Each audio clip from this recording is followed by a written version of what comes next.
Imamat adalah kitab ketiga dalam Alkitab dan disusun tepat setelah eksodus bangsa Israel dari perbudakan ketika Allah membawa mereka menuju kaki Gunung Sinai dan mengundang mereka ke dalam sebuah hubungan perjanjian.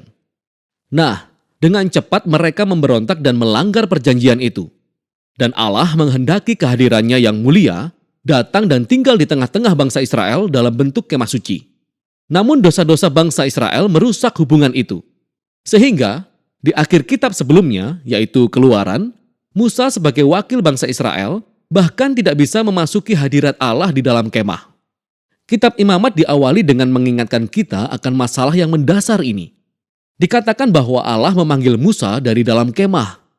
Jadi pertanyaannya adalah, bagaimana bisa bangsa Israel dalam keadaannya yang penuh dosa dan keegoisannya diperdamaikan dengan Allah yang kudus ini? Itulah isi dari kitab ini. Bagaimana Allah dengan penuh anugerah menyediakan jalan bagi semua orang berdosa dan bejat untuk tinggal dalam hadiratnya yang kudus. Nah, mari kita berhenti sejenak dan menyelidiki konsep penting ini bahwa Allah itu kudus. Hal ini sangat penting untuk memahami kitab ini. Kata kudus berarti dipisahkan atau unik. Dan dalam Alkitab, Allah terpisah dari segala sesuatu karena perannya yang unik sebagai pencipta segalanya, penulis kehidupan itu sendiri. Jadi, jika Allah itu kudus, ruang di sekitar Allah pun kudus, penuh dengan kebaikannya, kehidupan, kemurnian, dan keadilannya. Jadi jika bangsa Israel yang lalim dan berdosa ingin tinggal dalam hadirat Allah yang kudus, mereka pun perlu menjadi kudus. Dosa mereka harus diselesaikan. Itulah isi kitab Imamat. Nah, kitab ini memiliki desain simetris yang luar biasa. Kitab ini menggali 3 cara utama yang Allah lakukan bagi bangsa Israel untuk hidup dalam hadiratnya. Bagian luar adalah penjelasan upacara ritual yang harus dilaksanakan bangsa Israel dalam hadirat Allah yang kudus. Bagian berikutnya berfokus pada peran para imam Israel sebagai mediator antara Allah dan bangsa Israel. Dan di dalamnya terdapat 2 bagian yang serupa yang berfokus pada kemurnian bangsa Israel. Dan tepat bagian tengah kitab ada sebuah ritual kunci, yaitu hari pendamaian yang menyatukan seluruh kitab ini. Kitab ini ditutup dengan sebuah bagian pendek di mana Musa mengajak bangsa Israel untuk tetap setia pada perjanjian ini. Nah, mari kita menelusuri kitab ini. Bagian pertama membahas 5 jenis utama pengorbanan ritual yang harus dilakukan oleh bangsa Israel. 2 di antaranya adalah cara di Israel untuk mengungkapkan rasa syukur mereka kepada Allah dengan cara mengembalikan kepada Allah tanda simbolis karena Allah yang terlebih dahulu mengampuni mereka. 3 ritual korban lainnya adalah cara yang berbeda sebagai ungkapan penyesalan terhadap Allah. Jadi di Israel, saya akan mempersembahkan darah hewan sembari mengakui bahwa dosa mereka telah menciptakan lebih banyak kejahatan dan kematian dalam dunia Allah yang baik. Akan tetapi, alih-alih menghancurkan orang ini, Allah tentu saja ingin mengampuni mereka. Sehingga secara simbolis, hewan ini mati menggantikan tempat dan mendamaikan mereka, yang artinya menutupi dosa mereka. Melalui ritual-ritual ini, bangsa Israel senantiasa diingatkan akan kasih karunia Allah, tapi juga akan keadilannya dan betapa seriusnya kejahatan mereka, serta konsekuensi-konsekuensinya. Serangkaian ritual yang kedua memaparkan 7 perayaan tahunan bangsa Israel. Dan setiap perayaan tersebut menceritakan kembali sebagian berbeda dari kisah tentang bagaimana Allah menebus mereka dari perbudakan di Mesir dan membawa mereka melalui padang gurun dalam perjalanan menuju ke tanah perjanjian. Dan dengan merayakan perayaan-perayaan ini secara rutin, bangsa Israel akan mengingat siapa mereka sebelumnya dan siapa sejatinya Allah bagi mereka. Nah, sekarang bagian tentang para imam Israel.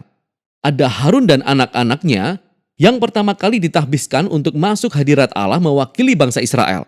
Dan di bagian ini, kita menemukan kualifikasi untuk menjadi seorang imam. Para imam dituntut untuk memiliki level integritas moral tertinggi dan melakukan ritual pengudusan karena mereka mewakili umat Israel di hadapan Allah. Juga mewakili Allah bagi manusia. Sekarang kita paham mengapa kekudusan para imam itu sangat penting. Kembali ke bagian pertama, tepat setelah keluarga Harun ditahbiskan, 2 orang anaknya berjalan dengan santainya tepat menuju hadirat Allah dan dengan terang-terangan melanggar aturan yang ditetapkan. Sehingga mereka dibinasakan oleh kekudusan Allah saat itu juga. Ini adalah sebuah pengingat yang menakutkan dari paradoks hidup dalam hadirat Allah yang kudus, karena ini adalah kebaikan yang murni, tapi menjadi berbahaya bagi mereka yang memberontak dan menghina kekudusan Allah. Karena itu sangat penting bahwa para imam Israel menjadi kudus, dan semua orang Israel juga menjadi kudus. Inilah yang akan dibahas pada bagian berikutnya. Pasal 11-15 adalah tentang ritual kemurnian yang dituntut dari semua umat Israel. Dan pasal 18-20 tentang kemurnian moral bangsa Israel. Inilah yang ada di balik semua bahasa kemurnian dan kenajisan. Karena Allah adalah kudus dan Dia terpisah, maka umat Israel sendiri perlu berada dalam keadaan kudus. Ketika mereka masuk ke dalam hadirat-Nya, inilah yang disebut menjadi bersih atau murni. Hadirat Allah tidak bisa dijangkau oleh siapa saja yang tidak dalam keadaan kudus. Dan inilah yang disebut menjadi tidak bersih atau cemar. Di Israel, kita bisa menjadi najis hanya dengan beberapa cara. Melalui kontak dengan cairan tubuh, terkena penyakit kulit, dengan menyentuh jamur, atau menyentuh bangkai. Nah, bagi umat Israel, ini semua berkaitan dengan kematian, kehilangan nyawa, yang membawa kita pada simbol inti dari semua konsep ini. Kita menjadi najis ketika kita terkontaminasi dengan menyentuh kematian. Bisa dikatakan demikian. Dan kematian bertolak belakang dengan kekudusan Allah. Karena esensi Allah adalah kehidupan. Inilah kunci sesungguhnya. Sekedar menjadi najis tidaklah berdosa atau salah. Menyentuh hal-hal tersebut adalah bagian yang normal dalam kehidupan sehari-hari. Dan kecemaran adalah keadaan sementara. Ini hanya berlangsung seminggu atau 2 minggu kemudian selesai. Apa yang salah atau berdosa adalah masuk ke dalam hadirat Allah dengan santai sambil membawa simbol-simbol kematian dan kecemaran ini dalam diri kita.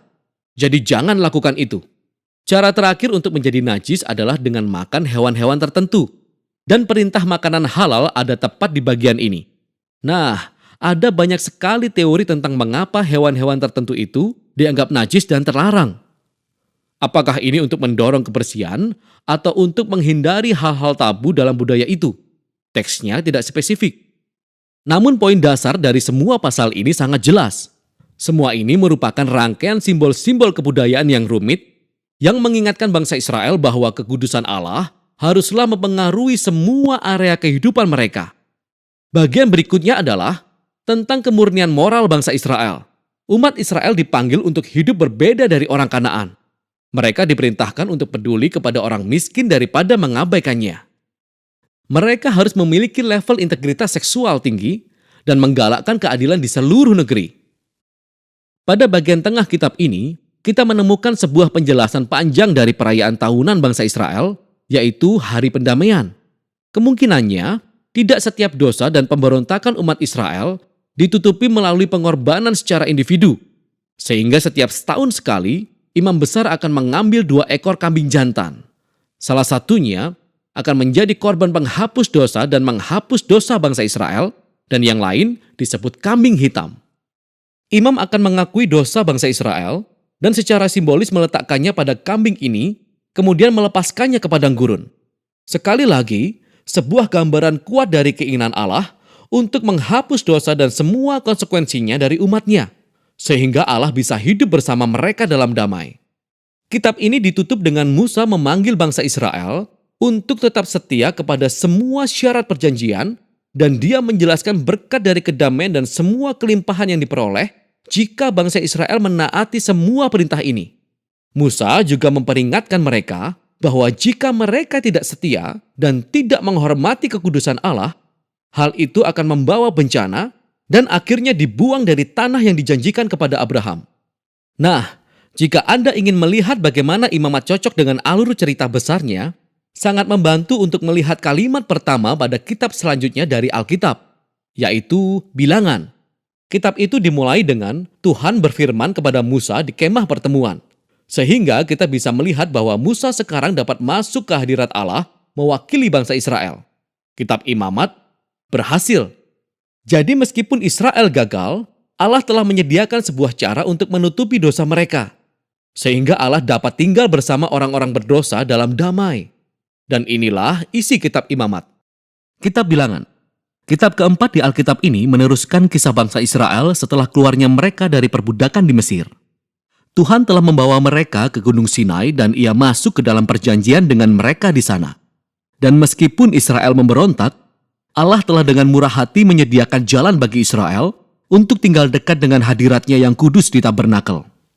Jadi, kitab Bilangan dimulai di akhir masa 1 tahun Israel tinggal di Gunung Sinai, dan mereka berangkat menuju padang gurun dalam perjalanan ke tanah yang telah dijanjikan Allah kepada Abraham.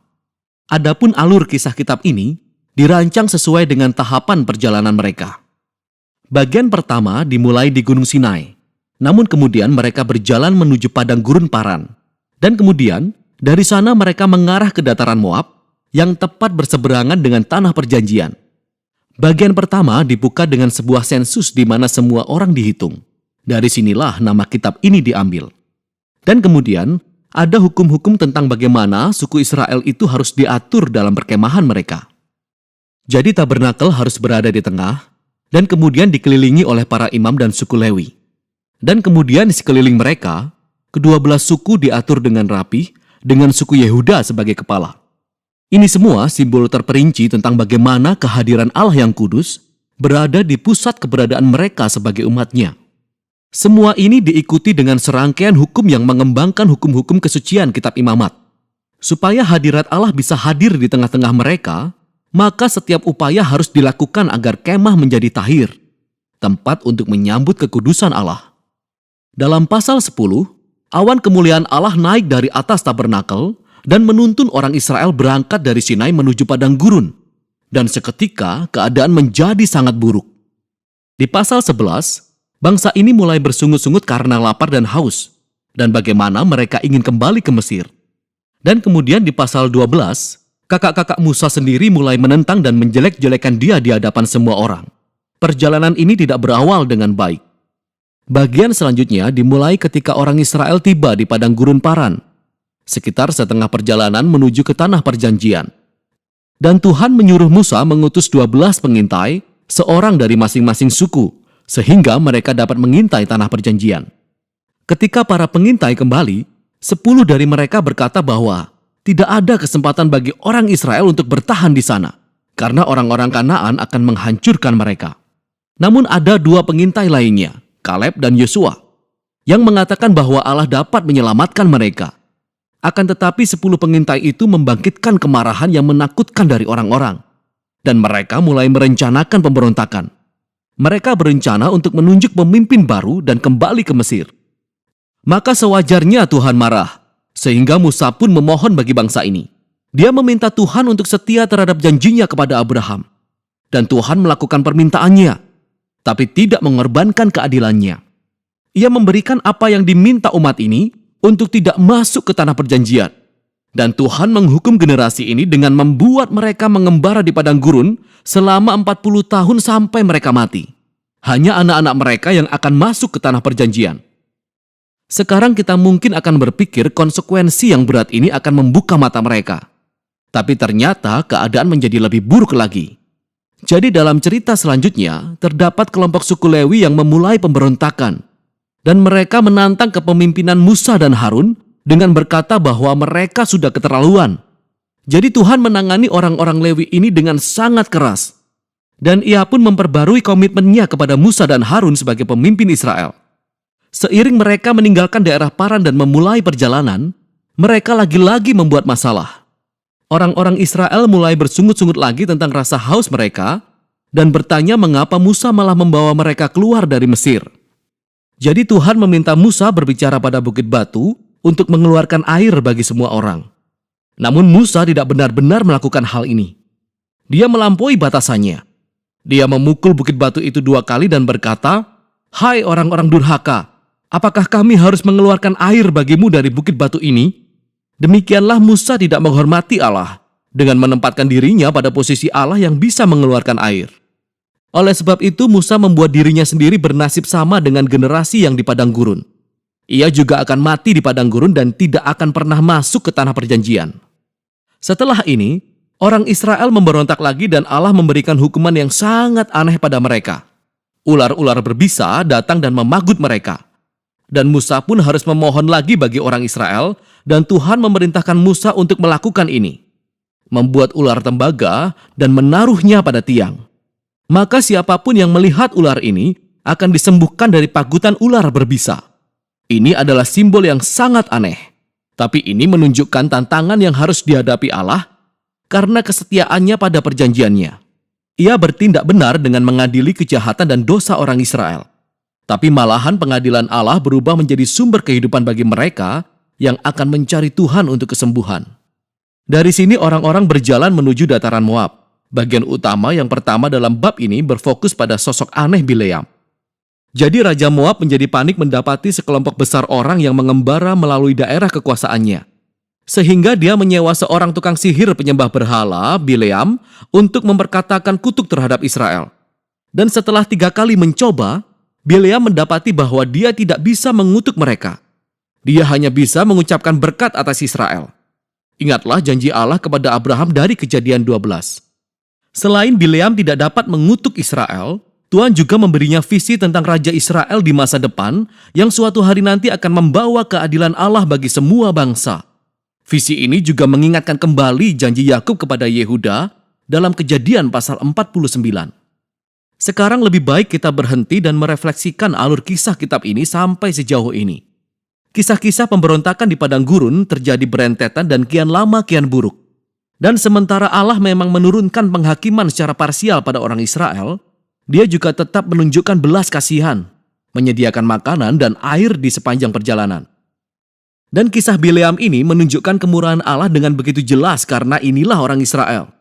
Di bawah sana di kemahnya mereka bersungut-sungut dan memberontak, tetapi di atas bukit tanpa sepengetahuan mereka, Allah melindungi dan bahkan memberkati mereka. Dan inilah perbedaan antara pemberontakan Israel dan kesetiaan Allah di padang gurun yang membuat kisah ini sangat penting bagi generasi Israel yang selanjutnya. Kisah selama di padang gurun diceritakan kembali dari masa ke masa oleh para nabi Alkitab selanjutnya dan oleh para penyair, bahkan oleh para rasul dalam perjanjian baru. Dan kisah-kisah ini selalu menjadi peringatan bahwa sementara Allah tetap setia kepada janji-janji perjanjiannya, Ia juga akan memperbolehkan umatnya pergi meninggalkan Dia dalam pemberontakan dan menghadapi akibatnya. Setelah ini, sisa dari kitab ini berfokus kepada anak-anak dari generasi padang gurun dan mereka mulai bersiap-siap mewarisi tanah perjanjian. Mereka mengadakan sensus lagi bagi generasi yang baru. Kemudian mereka pergi dan memenangkan sejumlah pertempuran dengan kelompok orang-orang di sekitar mereka. Dan kemudian beberapa suku bahkan mulai menetap di tanah perjanjian. Dengan demikian, kitab ini berakhir dengan generasi baru yang bersiap-siap memasuki tanah perjanjian. Dan Musa hendak menyampaikan kata-kata hikmat dan peringatan yang terakhir. Namun untuk sekarang, inilah isi kitab Bilangan. Kitab Ulangan adalah kitab kelima di Alkitab dan kitab Taurat yang terakhir. Setelah keluar dari Mesir, bangsa Israel berada di Gunung Sinai selama 1 tahun, masuk ke dalam perjanjian dengan Allah mereka.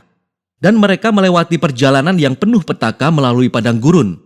Dan generasi yang keluar dari Mesir mendiskualifikasi diri mereka sendiri untuk memasuki tanah yang dijanjikan kepada Abraham. Oleh sebab itu, kitab Ulangan dimulai dengan Musa berdiri di hadapan generasi yang baru, menjelaskan tentang Taurat. Dan dari sinilah maksud dan tujuan kitab ini disingkapkan. Kitab Ulangan adalah serangkaian pidato Musa, di mana dia memanggil generasi Israel selanjutnya untuk setia kepada perjanjian dengan Allah mereka. Di tengah kitab ini terdapat kumpulan hukum-hukum yang merupakan syarat-syarat perjanjian antara Allah dan Israel. Beberapa hukum adalah baru, tetapi lebih banyak yang diulang dari hukum-hukum yang diberikan sebelumnya di Gunung Sinai. Dan dari situlah sebenarnya nama kitab ini diambil. Dari kata Yunani, Deuteronomion, yang berarti hukum kedua. Adapun hukum-hukum ini diapit oleh 2 bagian luar dari pidato Musa. Masing-masing dibagi lagi menjadi 2 bagian. Mari kita gali lebih lanjut dan akan kita lihat bagaimana semua hal ini berjalan. Jadi pertama-tama Musa merangkum kisah yang sudah terjadi selama ini. Dan dia menyoroti betapa memberontaknya generasi sebelumnya yang bertolak belakang dengan kemurahan dan penyediaan Allah yang konstan selama di padang gurun. Dan memang Allah mengadili mereka. Ya, namun dia tidak mengabaikan janji-janji perjanjiannya. Setelah ini muncul rangkaian khotbah yang penuh perasaan, di mana Musa menyerukan generasi yang baru ini untuk lebih setia dari orang tua mereka terhadap perjanjian dengan Allah. Dia mengingatkan mereka akan 10 perintah Allah, dan inti dari bagian ini adalah baris yang terkenal yang disebut Shema. Musa berkata, "Dengarlah hai orang Israel, Tuhan itu Allah kita, Tuhan itu Esa. Kasihilah Tuhan Allahmu dengan segenap hatimu, dan dengan segenap jiwamu, dan dengan segenap kekuatanmu." Ini menjadi doa sehari-hari orang Yahudi yang sangat penting, dan ini mencakup keseluruhan tema kitab ini. Jadi kata dengarlah atau Shema dalam bahasa Ibrani artinya lebih dari sekedar mendengar, tetapi termasuk juga meresponi apa yang didengar, atau dalam bahasa Indonesia kita sebut taat. Dan kata kasihilah dalam bahasa Ibrani juga berarti lebih dari sekedar sebuah emosi atau perasaan. Ini adalah sebuah keputusan dari pengabdian sepenuh hati kepada Allah yang melibatkan kehendak, emosi, pikiran, dan hati kita. Bagi bangsa Israel, ketaatan dan pengabdian mereka kepada Tuhan menjadi suatu tujuan yang lebih besar lagi. Ketaatan kepada hukum-hukum akan menjadikan Israel sebuah bangsa yang istimewa di antara bangsa-bangsa, seperti yang dikatakan Tuhan di Gunung Sinai. Mereka akan menjadi kerajaan para imam, dan sekarang Musa menyampaikan caranya. Israel mendapatkan kesempatan itu dengan mengikuti hukum-hukum untuk menunjukkan hikmat dan keadilan Tuhan kepada seluruh dunia. Makna inti Shema lainnya adalah bahwa Israel dipanggil untuk taat dan mengabdi hanya kepada Tuhan. Atau secara harfiah dalam bahasa Ibrani yaitu, Tuhan adalah Esa. Makna sesuai konteksnya adalah bahwa Tuhanlah satu-satunya Allah yang Israel harus sembah dan taati. Israel hendak memasuki tanah Kanaan, tempat di mana orang-orang menyembah berhala yang melambangkan semua aspek berbeda dari ciptaan, matahari, cuaca, atau seks, dan perang. Dan menurut Musa, menyembah para ilah ini merendahkan manusia dan menghancurkan masyarakat. Akan tetapi, menyembah Allah Israel yang adalah pencipta dan penebus akan menuntun kita kepada hidup dan berkat. Jadi kita sampai pada kumpulan besar hukum-hukum di pertengahan kitab ini, dan kurang lebih hukum-hukum itu diatur berdasarkan topik. Bagian pembukaannya adalah mengenai penyembahan bangsa Israel kepada Allah mereka. Mereka hanya boleh memiliki satu tempat ibadah, di mana hanya satu Allah yang disembah. Dan juga Allah harus disembah melalui kepedulian Israel kepada orang miskin di antara mereka. Sebagai contoh, semua orang Israel diwajibkan mengkhususkan 1/10 dari pendapatan tahunan mereka untuk diberikan ke bait Allah. Namun 1/10 lainnya dikhususkan setiap 3 tahun sekali dan diberikan kepada orang miskin. Dan jenis-jenis hukum semacam inilah yang membuat Israel menjadi pelopor keadilan dibandingkan dengan negara-negara tetangga mereka pada masa itu. Dan ini semua terikat dengan penyembahan mereka terhadap Allah. Bagian selanjutnya menguraikan kualitas karakter pemimpin Israel. Jadi para penatua, imam, raja, semuanya berada di bawah otoritas hukum perjanjian yang menurut Allah akan ditegakkannya dengan mengirimkan para nabi untuk menjaga akuntabilitas para pemimpin. Ini berbeda dengan para tetangga Israel, di mana para raja dianggap sebagai Tuhan dan hukum di dalam dan dari diri mereka sendiri. Para pemimpin Israel berada di bawah hukum dan para nabi. Selanjutnya adalah sebuah bagian besar berisi hukum-hukum tentang kehidupan bermasyarakat bangsa Israel, yakni peraturan mengenai pernikahan, keluarga, bisnis, dan juga tentang keadilan sosial. Mengenai sistem hukum mereka dan bagaimana itu harus melindungi para janda, anak yatim, dan imigran. Dan kemudian, semua ini ditutup dengan peraturan-peraturan tentang penyembahan. Berikut ini beberapa tips untuk membaca semua hukum ini. Ingat, pertama-tama, semuanya merupakan syarat-syarat perjanjian Sinai yang diberikan khususnya untuk bangsa Israel zaman itu, yang hidup pada budaya yang sangat berbeda dengan budaya kita. Sehingga yang kedua, tidak ada gunanya membandingkan hukum-hukum ini dengan hukum-hukum modern dari budaya yang sangat berbeda. Sebaliknya, hukum-hukum ini diberikan untuk mengkhususkan Israel, sehingga kita perlu membandingkan hukum-hukum ini dengan hukum-hukum para tetangga Israel, seperti di Asyur atau Babel. Dan ketika kita melakukan hal ini, maka mendadak hukum-hukum yang sepertinya keras atau aneh menjadi jauh lebih jelas. Bisa kita lihat bahwa Allah mendorong Israel ke level keadilan yang lebih tinggi daripada yang pernah diketahui sebelumnya. Dan yang terakhir, cobalah untuk memahami prinsip-prinsip utama dari hikmat dan keadilan apa yang mendasari hukum tertentu, dan akan kita temukan hal-hal yang besar. Jadi ini ada tugas tambahan. Lihatlah bagaimana Rasul Paulus melakukan persis hal ini dalam suratnya yang pertama ke Jemaat Korintus, pasal 9 ayat 9. Dan dia mengutip satu hukum dari kitab Ulangan, pasal 25 ayat 4. Ini sungguh menarik. Nah, kembali lagi ke Musa. Setelah dia menyampaikan seluruh hukum, dia memberikan tantangan terakhir bahwa bangsa Israel harus mendengarkan dan mengasihi Allah mereka. Pertama-tama, dia memberikan peringatan dan ultimatum. Jika Israel mendengarkan dan menaati Allah mereka, semuanya akan berjalan dengan luar biasa, banyak berkat ilahi. Namun jika mereka tidak mendengarkan dan memberontak, kelaparan, wabah, kehancuran, dan akhirnya pengasingan dari tanah yang mereka diami. Dan kemudian, Musa memaksa mereka mengambil keputusan. Katanya, "Aku menghadapkan kepadamu pada hari ini kehidupan atau kematian, berkat atau kutuk, keberuntungan atau kecelakaan. Jadi pilihlah kehidupan dengan mengasihi Tuhan Allahmu dan mendengarkan perintahnya." Akan tetapi kemudian Musa berkata, "Aku tahu bahwa sesudah aku mati, engkau akan memberontak dan berpaling dari Allah dan berakhir di pembuangan." Ini menurunkan semangat. Namun sekali lagi, ia telah bersama-sama dengan orang-orang ini selama puluhan tahun dan jelas bahwa pengharapannya tidak terlalu tinggi. Tapi semua tidaklah hilang. Musa mengatakan bahwa suatu hari ketika Israel berada di tempat pembuangan, kapan saja, Musa berkata bahwa mereka dapat berbalik kepada Allah mereka yang akan, ia menyebutnya, menyunat hatimu, sehingga engkau mengasihi Tuhan Allahmu dengan segenap hati dan jiwamu dan hidup. Nah, ini merupakan metafora yang jelas yang menunjukkan bahwa ada sesuatu yang secara fundamental salah dengan hati orang Israel, yakni keras kepala dan sulit ditegur, dan sama salahnya dengan hati seluruh umat manusia. Ini kembali lagi pada pemberontakan di Taman Eden. Manusia mengambil alih otonomi dari Tuhan.